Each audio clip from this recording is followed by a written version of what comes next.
malheureusement pour les Français, qui se sont un petit peu reposés sur leur laurier néocoloniaux. Ils n'ont pas fait plus d'efforts que ça. Et puis depuis Macron, ils se sont dit, tiens, ben, on va aller voir en Europe, mais ils sont venus comme ils ont laissé l'Afrique. C'est-à-dire, on est les anciens colons, c'est nous qui commandons tout ça, sauf que l'Afrique a évolué. L'Afrique a vu le Maroc remettre à sa place des pays comme l'Espagne, comme l'Allemagne, comme la France, leur tenir tête jusqu'à ce que ces pays plient. D'ailleurs, au début, l'Algérie se moquait beaucoup de nous.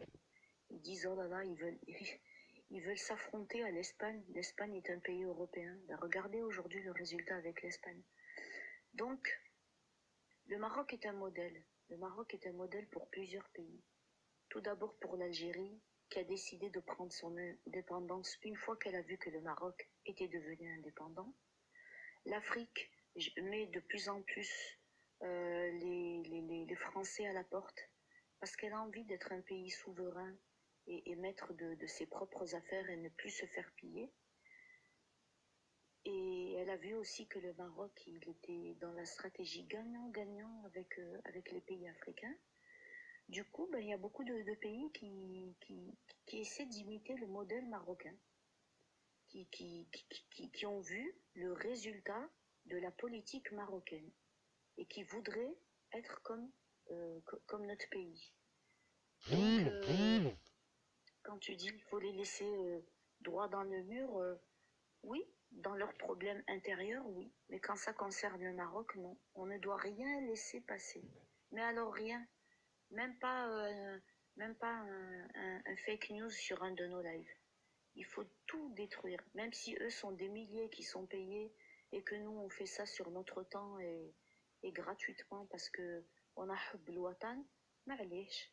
Chacun contribue à sa manière. Et 1 plus 1 plus 1 plus 1, ça donne aujourd'hui une grande majorité de Marocains réveillés qui défendent leur patrie. Et pour revenir à ce que je disais tout à l'heure, tout le mal qu'ils essaient de nous faire leur retombe dessus et nous donnent des idées pour avancer et aller encore plus de l'avant. Donc tu vois, subhanallah. Bonjour voilà. Tout le monde. Salam alaikum. Je voulais juste réagir. Je voulais rebondir par rapport à ce que tu dis là et faire un constat, une analyse sur tout ce qu'ils disent par rapport à nos relations avec l'État d'Israël. Que ça soit clair. Si on est en bas comme ça, ils vont comprendre. Sachez une chose, également concernant le Grand Maghreb. Comme ça, je vais jeter 2 pierres d'un coup. Alors, je vais commencer par les deux sont liés en fait, en vérité. Les deux sont liés. Alors, celui qui a un cerveau assez, assez intelligent, nous les Marocains, nous l'avons, alhamdoulilah. Je parle évidemment de la France algérienne, de ses habitants. Cela, ouvrez bien vos oreilles. Le royaume du Maroc, il y a fut un temps, lors d'une réunion à Marrakech, il avait appelé à l'union du Grand Maghreb économique. Attention, économique. Par l'ouverture des frontières, qui va faire en sorte d'avoir des retombées économiques sur la population, le libre-échange, la libre circulation des marchandises, des biens et des personnes. Et ça, évidemment, je rappelle, économiquement parlant, et pour la liberté de chaque individu de circuler. Et non pas géographique, non. Parce que le Maghreb, c'est bien le royaume du Maroc, laissons. Mais on a tellement donné la chance à ce pays, à ses voisins, on leur a tellement tendu la chance, tellement de fois, par feu Hassan Tani, à plusieurs reprises, par feu Hassan Tani, quand il a fait à plusieurs fois des discours allant vers les appelant à revenir vers cette union, la même que j'ai citée là. Écoutez, Mohamed VI, Sa Majesté, l'a fait également, d'accord. Et à un moment donné, quand le royaume du Maroc a vu que ce voisin, réellement, il ne voulait pas du sérieux, Bon, ben écoutez, nous, les Marocains, on souhaite avancer. On ne va pas toujours attendre un voisin qui ne veut pas avancer. Hein, d'accord? Donc c'est là où le Royaume du Maroc s'est tourné par un autre choix. L'Afrique de l'Ouest. Oui, l'Afrique de l'Ouest. C'est là où il a pris la conscience que l'Afrique de l'Ouest était plus importante. Donc maintenant, à partir de ce moment, le Royaume du Maroc a tourné de position, de stratégie. Tous les efforts qu'ils voulaient ramener vers l'Est, exactement, bah, les a mis vers le Sud, le Grand Sud. Et sa politique, sa stratégie aujourd'hui est la même.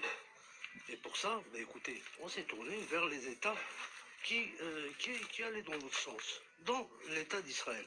Donc, ceux-là même qui viennent nous faire des réflexions pour nos choix politiques et stratégiques, écoutez, on vous a tendu la main plusieurs fois, pas une fois, pas deux, pas trois, on les compte même plus. À un moment donné, vous croyez sincèrement qu'on va être comme vous, à nous bloquer, hein, et attendre que tout passe? Non, non. Nous, nous sommes des bâtisseurs. On a toujours été bâtisseurs, et on a été bâtisseurs depuis 14 siècles. Donc on n'a pas l'habitude de stagner, de dormir. Si vous avez l'habitude de dormir et attendre les acquis sociaux que votre jeune militaire a l'habitude de vous donner, non, le Marocain est travailleur, ambitieux, et lui, il est toujours à la recherche d'idées, de projets, et c'est ce que fait le Royaume du Maroc. Donc venir nous dire aujourd'hui pourquoi ci, pourquoi ça, ben, il faut réfléchir. Pourquoi ci, pourquoi ça. C'est de votre faute en fait. Oui, à un moment donné, il faut réfléchir. Voilà. Donc venez pas nous faire des leçons de moralité. Occupez-vous, de votre politique et de votre tuteur qui est la France. Et la France aussi, il faut qu'elle s'occupe de soi. Hein, nous avons aucune leçon à recevoir de quiconque. Parce que c'est nous qui avons fait l'histoire et non pas vous. Voilà. Ok? Donc, pour le moment, il n'y a personne qui veut monter pour nous répondre à toute cette réflexion-là. Mais je vous invite à nous faire une demande, hein, si vous voulez monter. Donc voilà. Marhaba bikoum. Parce que là, je regarde, il n'y a personne.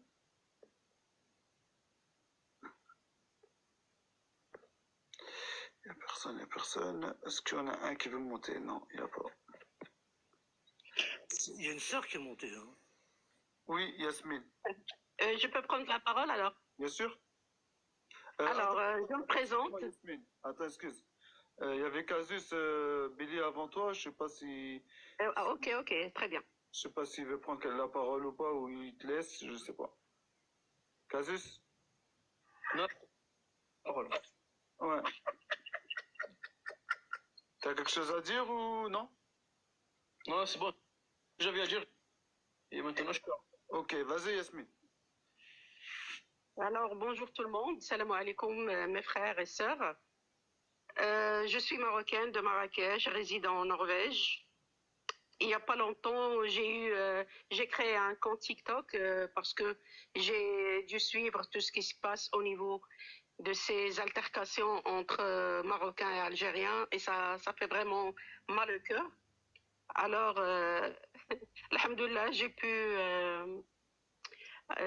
créer un compte pour pouvoir donner mon avis, mon humble avis, parce que je prétends pas être quelqu'un de très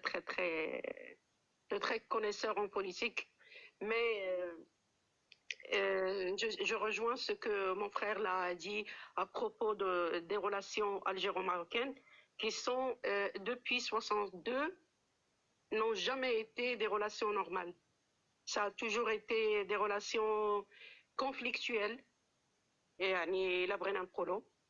des relations conflictuelles parce que le problème de l'Algérie c'est pas bâtir un Maghreb uni, solidaire, économiquement parlant très haut, mais ils ont toujours voulu détruire la monarchie par le biais de monnayer des coups d'État incalculables. Heureusement